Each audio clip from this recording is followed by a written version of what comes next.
తన గురించి బయట పెట్టిందనే కోపంతో గుణాతో కలిసి మీనాకు యాక్సిడెంట్ చేయించి అడ్డంగా దొరికిపోయిన రోహిణి. అసలు ఇదంతా ఎలా జరిగిందనేది వీడియోలో చూసి తెలుసుకుందాం. చివరి వరకు చూసి స్కిప్ చేయకండి. అలాగే ఛానల్ లైక్ చేయడం, షేర్ చేయడం మర్చిపోకండి. మొత్తం మీదిగా మీనా మనసులో ఉన్నటువంటి మాటను ఊహించని విధంగా శృతి తెలుసుకుంటుంది. తన డబ్బింగ్ చెప్పేటటువంటి సీరియల్‌లో ఆహ్, ఒక క్యారెక్టర్ చేసినటువంటి పని, ముందు ఒక బిడ్డ ఉండగా ఇప్పుడు రెండో బిడ్డని కనడం, ముందు పెళ్లి సంగతి, బిడ్డ సంగతి బయట పెట్టకపోవటం, ఇది క్యారెక్టర్ అక్కడ ఉంది అని చెప్పేసరికి ఈలోపు మీనా కూడా అదే విషయాన్ని చెప్తుంది రోహిణి విషయంలో. చెప్పిన తర్వాత శృతి వచ్చి ఆ విషయాన్ని రవికి చెప్తుంది. రవి మనసులో ఆపుకోలేక ఏం చేయాలో తెలియక బాలుకి చెప్పి నువ్వు మాత్రం ఎవరికీ చెప్పకూడదు అని ఒట్టు పెట్టించుకుంటాడు. బాలు అయితే ఇక సత్యం దగ్గరికి వచ్చి విషయం చెప్తాడు. సత్యం, ఇదివరకు 2 సార్లు నువ్వు ఇలాగే అని అనవసరంగా మాటలు పడ్డావు. ఇప్పుడు నీకు తెలిసి తెలియకుండా ఎందుకురా మాట్లాడతావు అంటే, ఏంటి నాన్న నేనేమన్నా పని పాట లేనట్టు కనపడుతున్నానా? నువ్వు వెళ్ళి ఒకసారి ఏం చేసుకుంటావో చేసుకో, నేనైతే నీకు చెప్పానని చెప్పి వదిలేస్తాడు. ఇక సత్యం వచ్చి ప్రభావతిని అడుగుతాడు. ఏం ప్రభా, ఈ విషయం నీకు తెలిసే చక్కగా పెళ్లి జరిపించావు కదా అని చెప్పని అంటే, లేదండి నాకు తెలీదు అంటే, ఇది కుటుంబ పరువుకు సంబంధించిన విషయం అని చెప్పేసేసి తిట్టేసరికి నేను కనుక్కుంటానని చెప్పి ఇక రోహిణిని గదిలోంచి బయటకు రమ్మని, కిందికి రమ్మని చెప్పి నలుగురిలో తేలుస్తానని ప్రభావతి అంటూ ఉంటే ఇక విషయం అడుగుతుంది. అడిగేసరికి మనోజ్ అయితే, అసలు నువ్వు ఒక్కసారి కూడా కన్సీవ్ కాలేదు కదా, ఇంతవరకు నువ్వు కన్సీవే కాలేదు కదా అని చెప్పని అంటూ ఉంటే, లేదు నేను కన్సీవ్ అయ్యాను అని చెప్పేసేసి అంటుంది. ఒక్కసారిగా అందరూ షాక్ అయిపోతారు. చెప్పాను కదా నేను చెప్పాను కదా అక్కడ జరిగింది అది. తను రెండోసారి ప్రెగ్నెన్సీ గురించి హాస్పిటల్కి వెళ్ళింది అని చెప్పేసేసి అంటుంది మీనా. ఇంకప్పుడు ఏంటి రోహిణి నువ్వు మాట్లాడేది అనేసి మనోజ్ అంటాడు.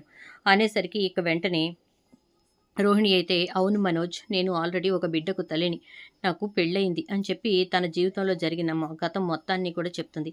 ఇదే గతాన్ని పెళ్లికి ముందు ఎందుకు చెప్పలేదు రోహిణి అంటే, నేను ఇదంతా చెప్తే నువ్వు నన్ను పెళ్లి చేసుకునేవాడివా అని చెప్పని అడుగుతుంది. చేసుకునేవాడిని రోహిణి, కానీ నువ్వు ఆ రోజున నాకు ఈ నిజం చెప్పలేదు.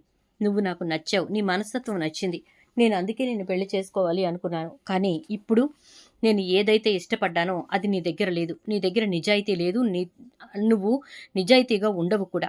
నాకు అర్థమైపోయింది. ఇన్నాళ్ళు గడిచినాకైనా నువ్వు ఈ విషయాన్ని చెప్పావా అంటే, లేదు, నేను ఎవరి ద్వారానో తెలుసుకునే పరిస్థితి అంటూ ఉంటే, ఒరేయ్ తింగర్ సచ్చినోడా, ఏమంటున్నావురా నువ్వు?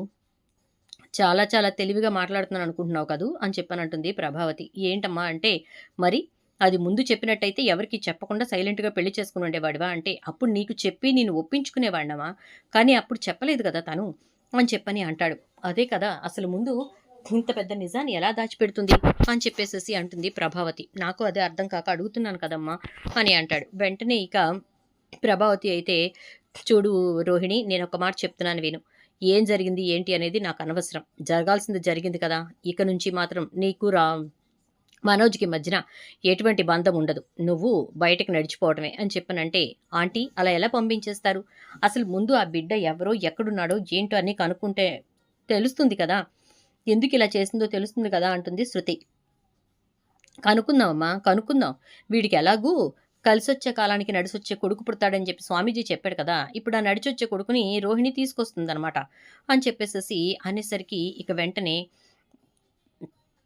ప్రభావతి అంటున్న మాటలకు ఇక ఇటు నుంచి రోహిణి అయితే, అత్తయ్య ఆంటీ మీరు అలా మాట్లాడకండి, నేను ఎవరిని తీసుకొస్తానని అనట్లేదు అని అంటుంది.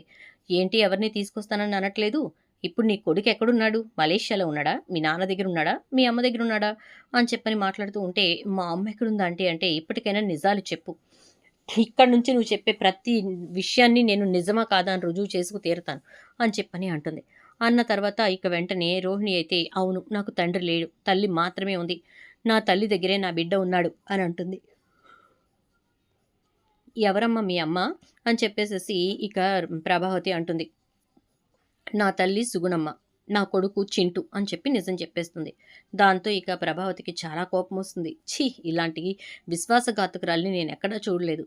ఎంత చేశాను నీకోసం, నా ఇల్లు తాకట్టు పెట్టాను, నా భర్తకు నేను చెడయ్యాను, నీకోసం అని చెప్పి ఇన్ని చేసి అనవసరంగా నీలాంటి దానికోసం నేను ఎన్నెన్ని మాటలు పడ్డాను, నీకోసం జైలుకి కూడా వెళ్ళాను అని చెప్పేసేసి అట్లా మాట్లాడుతూ బాధపడుతూ ప్రభావతి అయితే, మనోజ్ నువ్వే నిర్ణయం తీసుకుంటే దానికి నేను సరే అంటాను, నేనైతే దీన్ని నా కోడలిగా అనుకోను, దీనికంటే మీన 1000 రెట్లు మేలు, అని చెప్పనంటూ లోపలికి వెళ్ళిపోతుంది. ఇక ఇదంతా చూసినటువంటి రోహిణి తట్టుకోలేకపోతూ ఉంటుంది. మీనా, ఎంత పని చేసావు, నా జీవితాన్ని ఎటు కాకుండా చేసేసావు, చెప్తాను నీ సంగతి అని చెప్పేసేసి ఇక వెంటనే ప్రభావతి అయితే రోహిణి అయితే గుణ దగ్గరికి వెళ్తుంది. గుణతో మాట్లాడుతుంది. చెప్పండి మేడం, ఏంటి సంగతి అని చెప్పానంటే, ఒకరికి బుద్ధి చెప్పాలి అని అంటుంది. ఎవరు మేడం అంటే, మా తోటి కోడలు మీనా, దానికి యాక్సిడెంట్ చెయ్యాలి అంటుంది. ఎందుకు మేడం, ఎందుకంత కోపం మీకు అని చెప్పని అంటాడు. కొన్ని పర్సనల్ ఇష్యూస్ ఉన్నాయి, అవి నేను చెప్పలేను, కానీ నువ్వు మాత్రం ఎట్టి పరిస్థితుల్లోనూ దానికి యాక్సిడెంట్ చేయాలి. ఎలా అంటే అది కనీసం ఒక 10-15 రోజులు మంచం దిక్కూడదు, అలా చెయ్యాలి అని అనేసరికి, సరే మేడం అయితే అని నా మనసులో ఉన్నది నీ ద్వారా నేను నెరవేర్చుకోబోతున్నాను. ఆ మీనా మీద నాకున్న కోపం ఇప్పుడు తీరుతుంది అనుకుంటూ ఇక గుణ తన మనుషుల్ని పెట్టి మీనా వెళ్ళేటప్పుడు స్కూటీకి యాక్సిడెంట్ చేయిస్తాడు. దాంతో ఇక మీనాకు యాక్సిడెంట్ అయ్యి హాస్పిటల్లో పడుతుంది. ఇక హాస్పిటల్లో ఉన్నటువంటి మీనాకు ట్రీట్మెంట్ చేయించి మొత్తం అంతా ఇంటికి తీసుకుని వచ్చేసరికి వారం రోజులు అవుతుంది. ఆ తర్వాత ఇంటికి వచ్చినటువంటి మీనాను చూసి ప్రభావతి, బాగుంది, శుభ్రంగా వారం రోజులు మంచి రెస్ట్ తీసుకుని వచ్చినట్టున్నావు అని అంటే, నీ పెద్ద కోడల కంటే కాదులే, ఉన్నది ఉన్నట్టుగా బ్రతకటమే మీనాకొచ్చు, నీ పెద్ద కోడల్లా కాదు అని చెప్పి సత్యం అంటాడు. ఏంటండి, ఏం మాట్లాడుతున్నారు అంటుంది ప్రభావతి. ఏం మాట్లాడుతున్నానా, వినబడుతోందిగా, వినబడట్లేదా ఏంటి అని చెప్పని అనేసరికి, నేను ఇప్పుడు రోహిణిని ఏం వెనకేసుకు రావట్లేదు అని చెప్పానంటూ, చూడు మీనా, ఒక 4 రోజులు రెస్ట్ తీసుకో, ఆ తర్వాత పని చేద్దు కానీ, అప్పటి వరకు రోహిణి చేస్తుంది అని చెప్పేసేసి ప్రభావతి ఇక మీనాను లోపలికి వెళ్ళమంటుంది. ఏంటి, ఈ గయ్యాళి గంపావతేనా ఇలా మాట్లాడుతోంది అని చెప్పి బాలు అంటే, నేను మనిషినేరా అని చెప్పేసేసి అంటుంది. ఇక రోహిణి అయితే ఇంటికి వచ్చినటువంటి మీనాను చూసి, ఏం మీనా, బాగా తగిలినట్టున్నాయి, ఒక వారం రోజులు మంచాన పడితే కానీ ఒంటికి పట్టింది దిగినట్లేదు, అనవసరంగా ఇతరుల విషయాల్లోకి జోక్యం చేసుకోకూడదు, మన పని మనం చూసుకుంటే సరిపోతుంది కదా, అందరి విషయాల్లో జోక్యం చేసుకుంటే ఇదిగో ఇలాంటి పరిస్థితులే వస్తాయి అని అనేసరికి ఇక వెంటనే ఒక్కసారిగా మీనా అయితే షాక్ అయిపోతుంది. ఏంటి రోహిణి నువ్వు మాట్లాడుతుంది అంటే, ఏమీ లేదులే అంటూ వెళ్ళిపోతుంది. ఆ విషయాన్ని బాలుకి చెప్తుంది. నాకెందుకో రోహిణి ఈ విషయంలో ఇన్వాల్వ్ అయ్యిందేమో అనిపిస్తోంది, నా యాక్సిడెంట్కి రోహిణికి సంబంధం ఉందేమో అనిపిస్తోంది అంటే, సరే ఒక్క కంట కనిపెడతాను అని చెప్పేసేసి బాలు అయితే రోహిణిని ఎప్పటికప్పుడు వాచ్ చేస్తూ ఉంటాడు. గుణ రోహిణికి ఫోన్ చేసి, ఏంటి మేడం అయిపోయిందా అని చెప్పేసేసి అంటూ ఉంటే, చాలా థ్యాంక్స్ అండి అని చెప్పి మాట్లాడుతుంది. నేను ఏదైతే అడిగానో అది మీరు చేసి పెట్టారు, వారం రోజులు మంచాన పడింది, ఇదిగో ఇప్పుడు ఇంటికి వచ్చి కూడా పనిచేయలేక ఏడుస్తోంది. ఈ వారం రోజుల్లో మా అత్తగారిని నేను నా వైపుకు తిప్పుకునే ప్రయత్నం అయితే చేశాను, వర్కౌట్ అయింది లేనిది పక్కన పెడితే ముందు మీనా మీద నాకున్న కోపం తీరింది. ఫైనాన్స్ ఇవ్వటమే కాకుండా మీరు ఇలాంటివి కూడా చేస్తారు, ఆ రోజున అలాగే ఆ వెధవకి బుద్ధి చెప్పారు, ఈ రోజున ఇదిగో ఈ మీనాకి బుద్ధి చెప్పారు, చాలా థ్యాంక్స్ అని చెప్పేసేసి అంటూ, మీ రుణం తీర్చుకోలేను అని చెప్పేసి, మీ దగ్గర మా మీనా వాళ్ళ తమ్ముడు పనిచేస్తాడని విన్నాను, వాడికి మాత్రం ఈ విషయం తెలియనివ్వకండి, నేనే ఇదంతా చేయించానని తెలిస్తే ఖచ్చితంగా అనవసరమైన గొడవలు వస్తాయని అంటే, అలాగే అలాగే మీరేం కంగారు పడకండి, తెలియనివ్వను అంటాడు. ఇక ఫోన్ పెట్టేగానే బాలుకైతే విషయం అర్థమవుతుంది. ఇంత పెద్ద కుట్ర చేస్తావా, గుణగాడితో చేతులు కలిపి ఇదంతా చేస్తావా అని చెప్పేసి బాలు వెంటనే గుణ ఆఫీస్కి వెళ్తాడు. వెళ్ళి గుణాన్ని కొట్టి గబగబా ఇక గుణాన్ని ఇంటికి తీసుకొస్తాడు.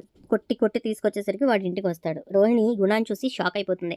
ఇక గుణ అయితే, ఎందుకు బాలు, ఎందుకు అనవసరంగా నాతో గొడవలు పడుతున్నావు అని అంటే, గొడవ పడుతున్నానా, అనవసరంగానా, నిన్నెవరు నా పెళ్ళాం జోలికి రమ్మన్నాడు అంటే, నేనెందుకు వచ్చాను అంటే, అసలు నా భార్యకి యాక్సిడెంట్ అవడానికి కారణం నువ్వు కాదా అని చెప్పేసి అనేసరికి ఇక వెంటనే రోహిణి కంగారు పడిపోతూ ఉంటుంది. ఎందుకురా నా భార్యకి యాక్సిడెంట్ చేసావు, చెప్పు, ఎందుకు చేసావు, ఎవరు చెప్తే చేసావు అని చెప్పేసి మాట్లాడుతూ ఉంటే, నాకేం పని, నీ భార్యకి నాకు ఏమైనా విరోధమా ఏంటి అని అంటూ, నేను ఎవరు చెప్పినా చేయలేదు, అసలు ఆ యాక్సిడెంట్కి నాకు ఎటువంటి సంబంధం లేదు అంటే, నువ్వే యాక్సిడెంట్ చేసావని నా దగ్గర ప్రూఫ్ ఉంది, బయట పెట్టమంటావా, ఏం పార్లర్ అమ్మా అని అంటాడు. దేంటి బాలు, నా వంక చూసి నాతో మాట్లాడతావేంటి అంటే, చేయించింది నువ్వే కదా అంటాడు. ఏం మాట్లాడుతున్నావు బాలు అంటే, నాకు తెలుసు పార్లర్ అమ్మా, మొత్తం చేయించింది నువ్వే అని చెప్పేసి అంటాడు. ఇక ఇటు నుంచి బాలు అయితే ఇక ఒక్కసారిగా సత్యమరే నిరాధారమైన మాటలు మాట్లాడకంటే, ఆ పార్లర్ అమ్మ ఈ గుణాగాడితో ఫోన్ మాట్లాడటం నేను విన్నాను, అందుకే వెళ్ళి వాడిని చావచేత కొట్టి తీసుకొచ్చి ఇక్కడ అందరి ముందు నిజం చెప్పిస్తున్నాను అంటాడు. ఒక్కసారిగా షాక్ అయిపోతుంది రోహిణి అయితే. ప్రభావతి అయితే, ఆహా, ఆ అమ్మాయి గారికి ఈ అలవాట్లు కూడా ఉన్నాయా, రౌడీల్ని పెట్టించి కొట్టించే అలవాట్లు, రేపు నన్ను కూడా కొట్టిస్తుందేమో, మీనానెందుకు కొట్టించావే, ఏది నీ విషయం బయట పెట్టిందనా? ఇప్పుడు నేను నిన్ను ఇంట్లోంచి గెంటేస్తే నన్ను కూడా కొట్టిస్తావనమాట. అమ్మో! చాలా గొప్పదానివే నువ్వు అంటూ ప్రభావతి మొదలుపెడుతుంది. ఆంటీ అలా కాదు. దయచేసి నా మాట వినండి అంటే గుణ ఇంకా అక్కడి నుంచి వెళ్ళిపోతాడు. చాలు చాలు ఇంక నీ మాట వినాల్సిందేమీ లేదు. నువ్వేంటో మాకు అర్థమైంది. ఇక నుంచి నిన్నెలా చూడాలో అలా చూస్తానని ఇంట్లో పనులు మొత్తం చేయించడంతో పాటు పని మనిషిలా చేస్తుంది. మనోజ్ అయితే అసలు రోహిణిని పట్టించుకోవటమే మానేస్తాడు. మరి ఇక రోహిణి జీవితం ఏమవుతుంది? ఇటు ప్రభావతి చేతిలో అటు మనోజ్ చేతిలో నలిగిపోతుందా? లేక రోహిణి రివర్స్ అయ్యి వీళ్ళిద్దరిని దారిలోకి తీసుకొస్తుందా? ఏం జరుగుతుంది అనేది రాబోయే ఎపిసోడ్స్లో చూద్దాం. వీడియో నచ్చితే లైక్ చేసి వీడియోని షేర్ చేయండి. ఛానల్ సబ్స్క్రైబ్ చేసుకోండి. పక్కనే బెల్ ఐకాన్లో ఆల్ ట్యాప్ చేయండి.